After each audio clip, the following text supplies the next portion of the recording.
Assalamualaikum warahmatullahi wabarakatuh.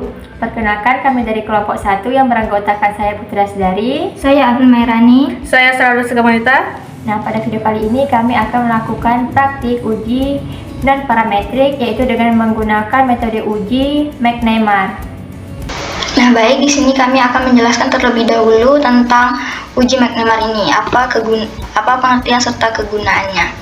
Nah, pengertian dari uji McNemar ini adalah uji statistik non-parametrik yang digunakan untuk membandingkan dua buah sampel atau populasi yang saling berpasangan atau dependen pada skala yang nominal.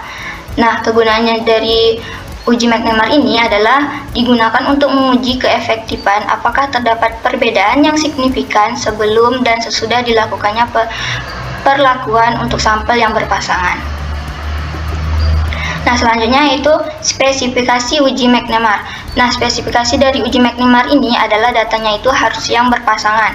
Nah, berarti datanya itu harus dari satu kelompok yang sama dan berpasangan, dan skalanya itu harus skala nominal seperti uji pretest dan uji post-test.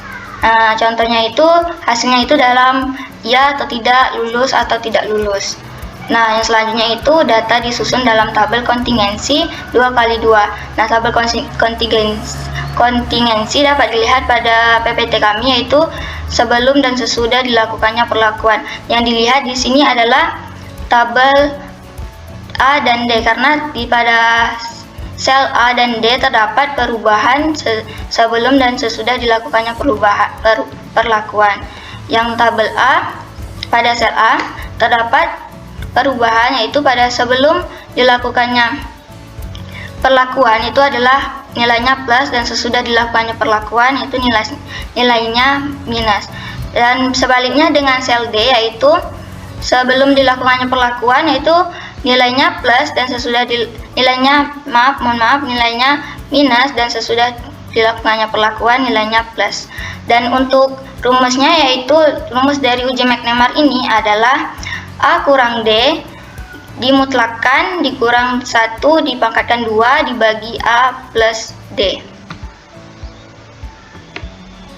Nah, contoh judul skripsi yang cocok menggunakan uji McNemar ini adalah pengaruh model pembelajaran problem based learning terhadap peningkatan hasil belajar siswa pada materi sistem pernapasan kelas 11 SMA Cahaya Hati.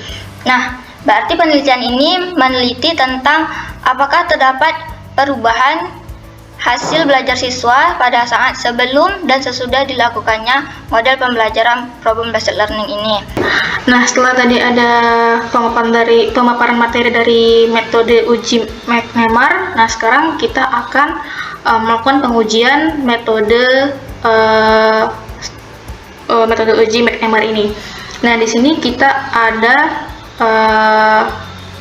hipotesis, yaitu jika H0 diterima, maka tidak ada perubahan hasil belajar sebelum dan sesudah penerapan dengan menggunakan metode PBL pada materi sistem pernapasan.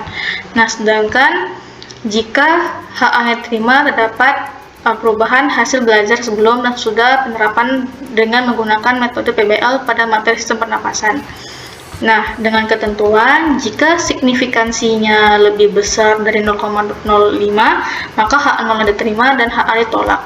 Nah, jika signifikansinya lebih kecil dari 0,05, maka HA0 ditolak dan HA diterima. Nah, di sini ada contoh data, yaitu data hasil belajar. Ada hasil belajar pretest atau sebelum dan protest sesudah. Kami menggunakan 32 data seperti berikut. 32 data, 32 siswa yang melakukan pretest dan posttest. Nah, di sini kita lakukan metode uji McNemar-nya dengan mengganti angka-angka yang di sini kita substitusikan dengan uji McNemar-nya, yaitu di keterangannya jika hasil belajarnya lebih dari sama dengan 70, maka kita akan tandai dengan angka 1. Dan jika hasil belajarnya kurang dari 70, maka kita tandai dengan angka 0. Nah, seperti ini. Hasil belajar ini pretestnya angka 55. Sesudahnya 75. Nah, karena kita ada keterangan di sini yang menunjukkan kalau di angka 55 ini kan lebih kecil dari 70, maka kita tandai dengan angka 0. Nah, terus sesudahnya ada 75. 75 ini lebih besar dari 70, maka kita tandai dengan angka 1. Nah, ini berlaku juga untuk angka-angka di bawahnya, jadi seterusnya. Nah, setelah itu kita buat tabel kontingensi. Tabel kontingensi ini untuk merujuk angka-angka sebelum dan sesudahnya, apakah ada peningkatan atau ada perubahan atau tidak ya. Jadi ini ada sebelumnya itu ada angka 1 dan angka 0, sesudahnya ada angka 0 dan angka 1.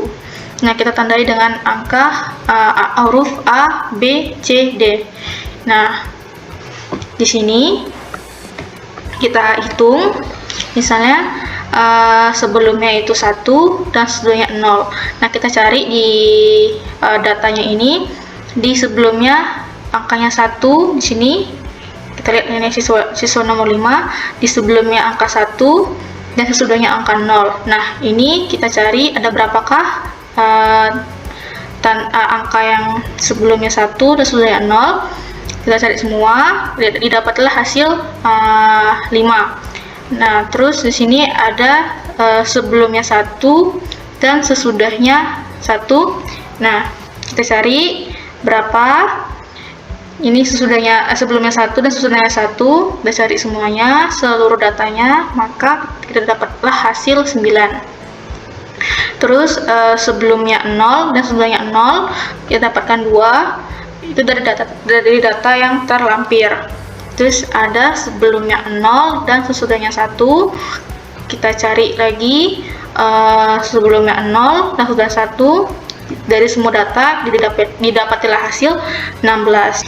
Nah, terus rumus dari kita akan mencari chi-square hitung, yaitu dengan rumus chi-square hitungnya dalam kurung A kurang D dimutlakkan dikurang 1 pangkat 2 dibagi A tambah D. Nah, di sini 5 dan 16, A-nya itu 5 dan 16-nya itu dan D-nya itu 16. Nah, di sini kita aplikasikan rumus tadi dengan sama dengan dalam kurung ABS ini untuk memutlakkan si A dikurang D itu. Nah, ABS kita klik 5 dikurang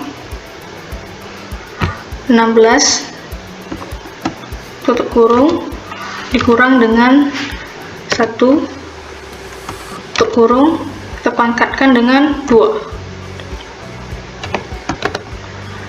Nah, kita bagi dengan tutup buka kurung 5 ditambah 16 sama dengan 4,761905. Ini untuk yang chi-square hitung. Nah, untuk mencari chi-square tabel, kita memiliki derajat kebebasan 1. Ini didapatkan dari 2 data yang dikurangi dengan 1, maka hasil derajat kebebasan 1. Terus dengan signifikansinya 0,05. Nah, ini kita hitung, kita cari di tabel distribusi chi-square. Nah, tadi derajat kebebasan adalah 1 dan signifikansinya adalah 0,05. Maka dapatlah 3,84.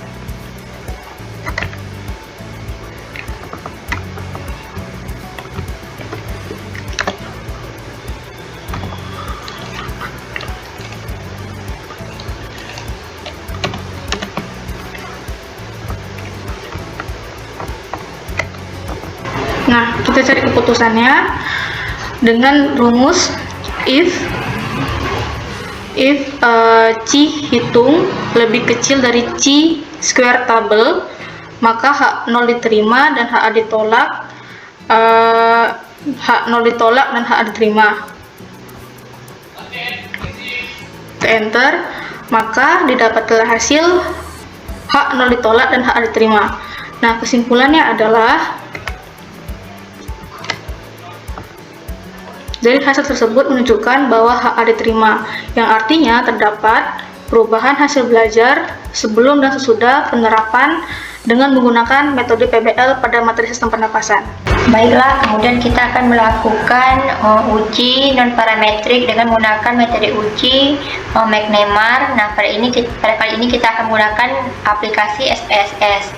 Nah, pertama itu setelah kita membuka aplikasi SPSS, kita akan pergi ke variable view.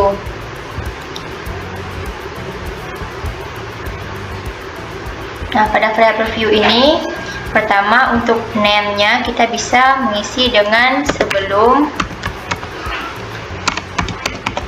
dan ini sesudah. Setelah itu untuk ini tipenya numerik, dan ini untuk desimalnya kita ganti menjadi 0, yang sesudahnya juga 0, dan kemudian untuk labelnya kita buat sama seperti name, yaitu sebelum dan juga sesudah.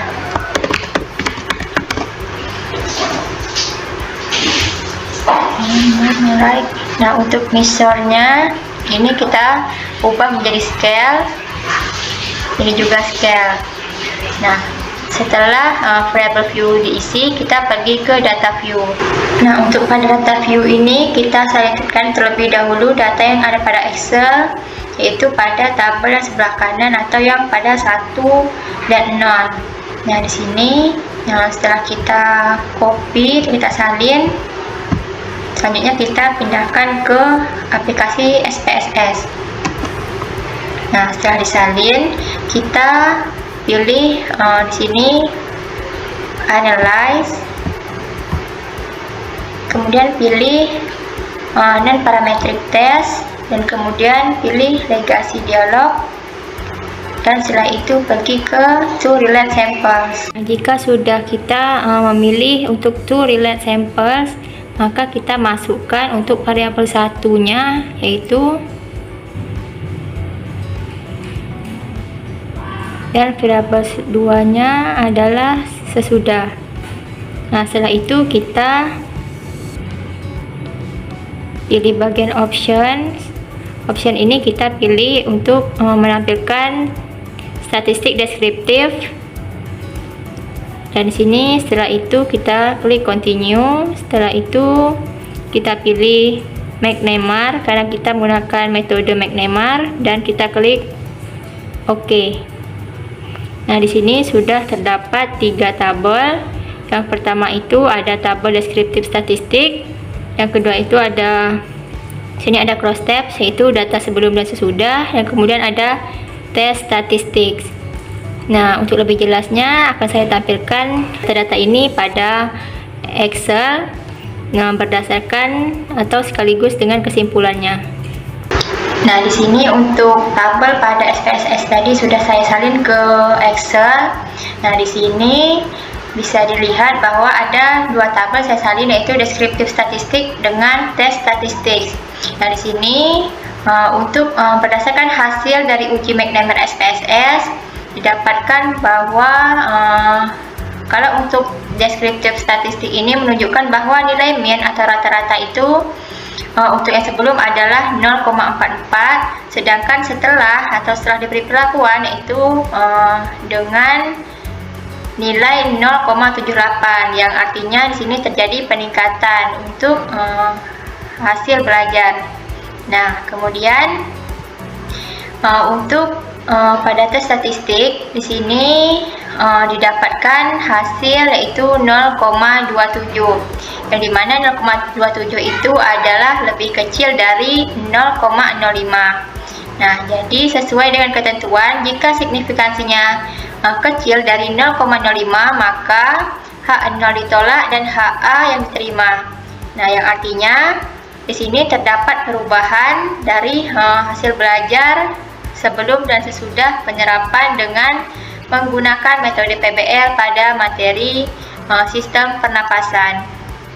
Nah, jadi di sini untuk SPSS maupun Excel itu mendapatkan hasil yang sama. Yang artinya di sini terjadi perubahan ke arah positif atau terjadinya peningkatan untuk hasil belajar dari siswa. Sekian video dari kami tentang uji non-parametrik pada metode McNemar. Semoga ilmu yang kami sampaikan tadi bermanfaat dan dapat digunakan di kemudian hari. Sekian dari kami. Assalamualaikum warahmatullahi wabarakatuh.